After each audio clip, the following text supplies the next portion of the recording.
Hey guys, welcome to part 2 of What If Yuji Was an Uchiha. Last time we left off after Yuji became a Jutsu sorcerer, completing his first mission, activating his Sharingan for the first time, and also becoming Sukuna's vessel due to his own weakness. With everyone caught up, let's begin. A few days after his first mission, Gojo introduced Yuji to Maki, instructing him to spar with her and observe her movements, making them his own. Confused about why Gojo was having her fight a first year with little experience, Maki made it clear that she had no plans of holding back, and Gojo encouraged her, stating that holding back might make her lose. The spar began, and Yuji found himself instantly pushed to the back foot due to Maki's heavily restricted speed. However, Yuji, with his superhuman speed and strength, barely managed to keep up. As the fight continued, Yuji absorbed more damage, with Maki exploiting openings in his inexperienced fighting style, landing multiple blows and nearly putting him in a lock to finish the fight. In the heat of the battle, Yuji activated his Sharingan, perceiving the attacks in slow motion. He twisted his body to escape Maki's grip, kicking her in the chest and creating some distance. Believing Yuji had gotten lucky, Maki charged in again, but this time, she slowly started to get pushed back.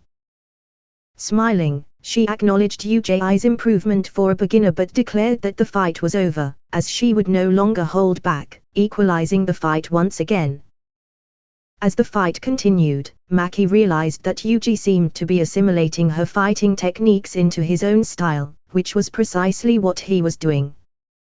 Attempting a right hook, Maki found herself caught by Yuji, who watched the punch in slow motion. He twisted his body, pulling Maki's arm over his shoulder and slamming her to the ground. Yuji maneuvered around her, putting her into a lock, and Maki had no choice but to surrender. After the fight, Maki asked how Yuji managed to become an experienced fighter in just 15 minutes. Gojo explained that he recognized Yuji's family name, Uchiha, and did some research, discovering that the Uchiha clan was once one of the 3 great sorcerer families, mysteriously going extinct during the Heian era. They possessed an ocular-based cursed technique allowing them to learn rapidly by observing techniques, with some believing they could even see the future and counter-attacks before they happened. Confused, Yuji asked if Gojo was joking, but Gojo assured him it was real. Maki sighed, acknowledging that it explained why she lost the fight and expressing a desire for those crimson-red pinwheel eyes. Yuji, confused, stated that he had brown eyes, and Maki, passing by, told him to look at his reflection in the river. Seeing his Sharingan for the first time, Yuji marveled at how cool they looked. Gojo informed him that his eyes were only in their first stage, indicating that he still had a lot of training to do. Over the next month, Yuji and Maki continued their intense sparring sessions, forging a strong rivalry and camaraderie. Each time they fought, they introduced a new weapon into their training regimen. Yuji, displaying remarkable adaptability, mastered every weapon, eventually developing a preference for the katana as his main weapon, complemented by a tanto for additional support. Throughout their training, Yuji synthesized various fighting styles he had learned previously, creating a unique and aggressive combat style known as the Uchiha Intercepting Fang style. This style focused on launching aggressive attacks to push opponents on the defensive while relying on his Sharingan to predict and counter attacks before they could be executed. As they continued to spar and train together, both Yuji and Maki experienced significant growth in their base strength and speed. However, Yuji seemed to be progressing at a faster rate, always staying 5 steps ahead of Maki ever since surpassing her. The training not only enhanced their individual skills but also strengthened the bond between them, solidifying their partnership and mutual respect. One day, Kyoto Karajichi, the assistant manager at Tokyo Jutsu High, brings first year's Yuji Uchiha Megumi for Shigeru. and Nobara Kyujai Seiki to a detention center where witnesses have spotted a cursed womb. 5 detainees remain inside detainee block 2 with what could potentially spawn a special grade cursed spirit. Confused, Yuji asks about the special grade, which Yuji explains thoroughly. He also warns them that if they end up encountering the special grade, their only options are to run or die. Their mission is the confirmation and rescue of any survivors. A distraught mother of one of the detainees asks that they please save her son, firing Yuji up. Yuji states to both his classmates that they must save everyone, a notion to which they agree. Yuji casts a curtain, a barrier that conceals them from the outside world. Megumi summons his white divine dog to warn them if any curse tries to approach, and Yuji activates his Sharingan. They head inside and Megumi is surprised to see they've entered a curse's innate domain. Yuji and Nobara comically begin to panic, but Megumi stays confident that his white divine dog will smell any threats. The trio moves out to find any humans trapped inside and eventually happen upon their mutilated bodies. Amongst them, Yuji finds Tadashi, the son of the distressed woman. He wants to bring their body back outside, but Megumi refuses. Megumi points out that Tadashi is a detainee in this juvenile detention center because he hit a little girl on his second offense driving with a license. He acknowledges that Yuji is stuck on this idea that he can guide people to proper deaths, but Megumi also proposes the question: what happens once someone he saved hurts someone innocent? Yuji counters this by asking why is it that Megumi saved him in the first place.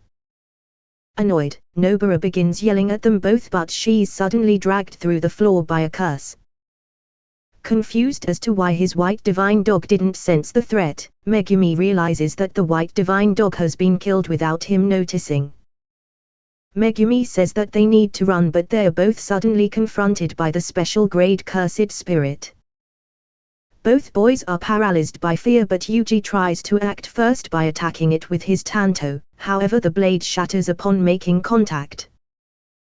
Despite having his Sharingan active, the curse appears to be moving at a normal speed, launching a powerful punch at Yuji. Using his enhanced perception, Yuji managed to minimize the damage by turning his body along with the attack, avoiding dismemberment but sustaining a broken humerus and a shallow gash. Realizing that the curse was overwhelmingly strong, Yuji urged Megumi to run and find Nobara, insisting that they escape and signal him when it was safe to release Sukuna as a last resort. However, Megumi adamantly refused to leave Yuji behind. Determined, Yuji assured Megumi that it was okay, smiling in the face of danger. Reluctantly, Megumi agreed to leave, warning Yuji that he would kill him if he died. With Megumi and Nobara gone, Yuji focused on the daunting task ahead, squaring off against the formidable special grade cursed spirit. In a moment of desperation, Yuji realized that he still didn't understand how to use cursed energy effectively, and his weapons proved to be useless against the powerful curse. Panic initially set in, but he quickly composed himself by slapping his cheeks and reminding himself of the Sharingan's ability to copy anything. Deciding to observe the curse and understand the basics of cursed energy, wondering why he hadn't thought of it sooner. However, as he attempted to grasp the concept, Yuji found himself brutally punished by the curse's onslaught of cursed energy. Despite his efforts to hold back the surge, he was physically and emotionally overwhelmed. The curse seemed to use blasts of pure cursed energy with no real control, leaving Yuji feeling helpless and on the brink of defeat. In a moment of despair, Yuji realized he couldn't have a proper death and began to cry, acknowledging the likelihood of his demise. Yet, this emotional turmoil prompted a revelation: he must channel his negative feelings into his fist. In that moment, he unlocked a second Magatama in his Sharingan, enhancing his kinetic ocular prowess. With this newfound power, he could keep up with the curse's attacks as if facing a normal opponent. Charging forward with a fist reinforced by cursed energy, Yuji clashed with the curse, then followed up with a reinforced kick to push it away. Finally understanding the concept of cursed energy, Yuji smiled, applying the same principles to reinforce his blade. Now equipped with the ability to cut through the curse like butter, he retaliated, returning all the damage the curse had inflicted upon him.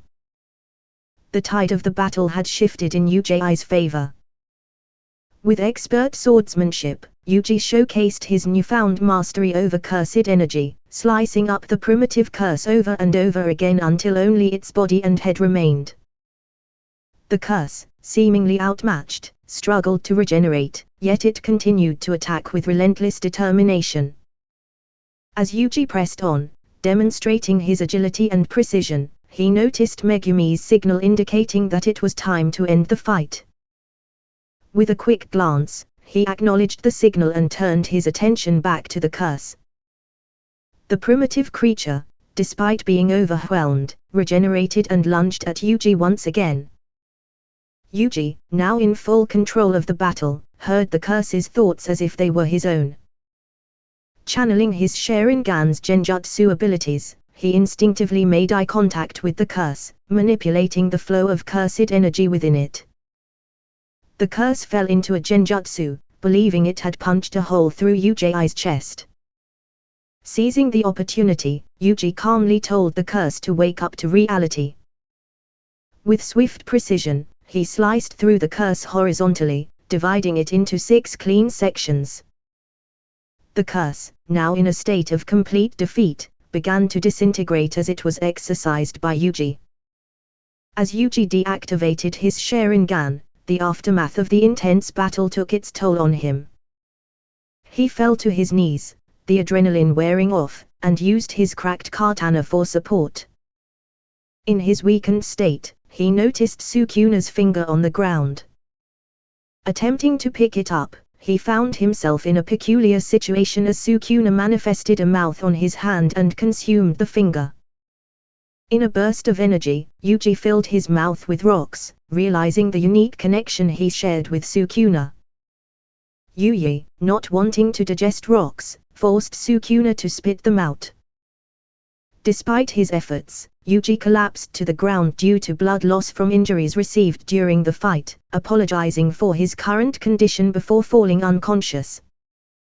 Outside the domain, Megumi sensed the disappearance of the domain, indicating that the curse was exorcised.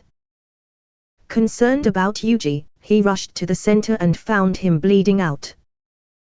Swiftly, Megumi picked up Yuji and summoned New, placing him on the creature's back with the urgent order to leave the area. Performing emergency first aid, Megumi entrusted Yuji to Kyoto Karajichi, who quickly took him for medical treatment. After a few hours, Yuji woke up in the school hospital, where Shokoyoi, the school doctor, informed him of the severe injuries he had sustained while fighting a special grade cursed spirit. Gojo, expressing his irritation, suggested that Yuji had been set up by higher-ups who deliberately sent Sukuna's vessel on a dangerous mission during his absence. Threatening to take drastic measures against the higher-ups, Gojo's emotional outburst surprised Shoko.